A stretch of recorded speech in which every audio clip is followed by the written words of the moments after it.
The sun had barely risen over the quiet suburban street when the roar of engines broke the morning calm. A line of Harley motorcycles rolled to a stop under the canopy of old oak trees, their chrome flashing in the light. The Hells Angels, massive men in leather vests, patched jackets, and heavy boots, had gathered for a simple breakfast ride. But none of them knew that within minutes, their entire world would shift because of a trembling little girl in a bright purple dress. She appeared so suddenly, stepping out from behind a mailbox, her tiny hand shaking as she pointed toward their motorcycles. Her voice was fragile, but urgent, carrying across the stillness like a warning from another world. The bikers laughed at first, confused and amused. But her words, almost whispered, were enough to freeze them where they stood. Look under your bikes, and in that heartbreaking, breath-stopping moment, none of them were ready for what they were about to discover. If you believe kindness and second chances can change the world, please like, comment, share, and subscribe. It truly helps more than you know. The leader of the group, a broad-shouldered man named Mason, lowered himself to her level, expecting maybe a lost kitten or a scratched toy. But the fear in her wide eyes told a different story. This wasn't the fear of a child making something up. This was real. And so, with a quiet seriousness replacing their earlier laughter, the bikers crouched beside their motorcycles. As Mason peered underneath the frame of his heavy Harley, his breath caught in his throat.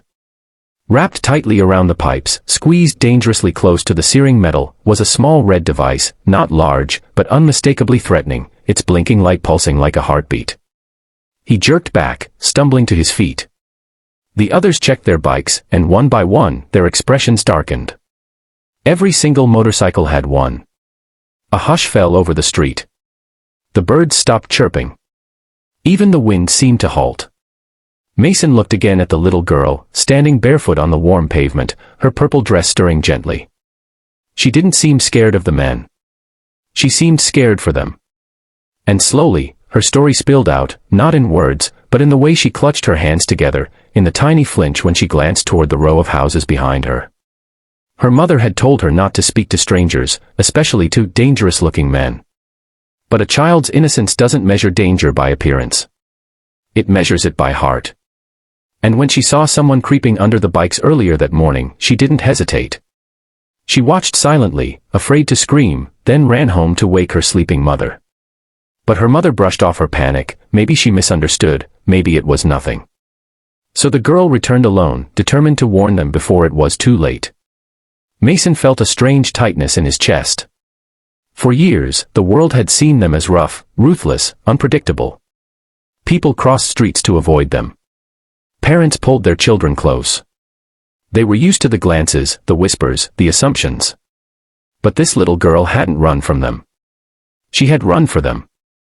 And in that moment, a kind of protectiveness surged through him, something primal and fierce.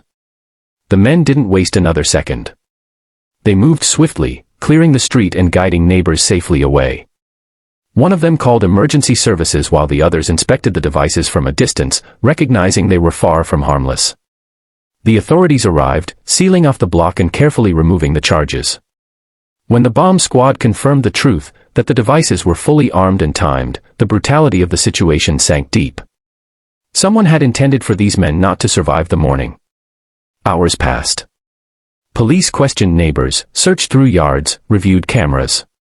But for the bikers, their focus stayed on the little girl who had saved their lives.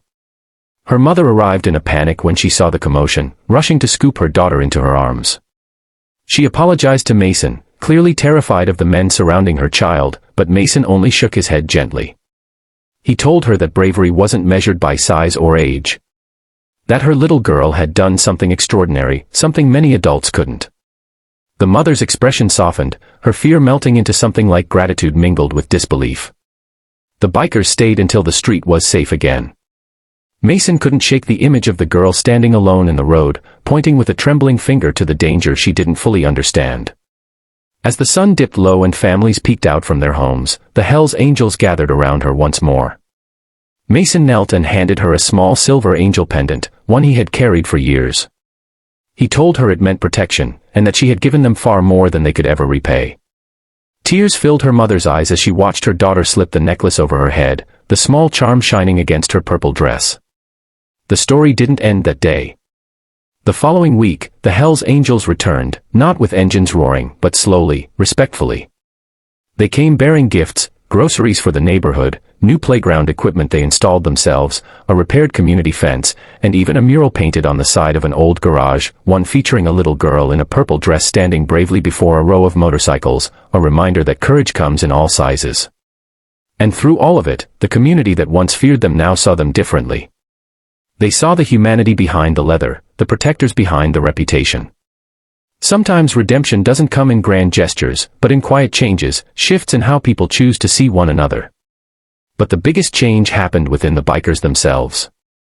Mason often replayed that morning in his mind, the red blinking light, the danger lurking unseen, and the innocent voice that saved them. It reminded him of the fragility of life, of the people we overlook, and the unexpected heroes who walk among us. He realized that kindness and bravery can come from the smallest places, and sometimes, those are the moments that reshape our lives forever. If this story moved you even a little, please take a moment to support this video, like it, share it, leave a comment, and subscribe. Your engagement helps these stories reach more hearts around the world.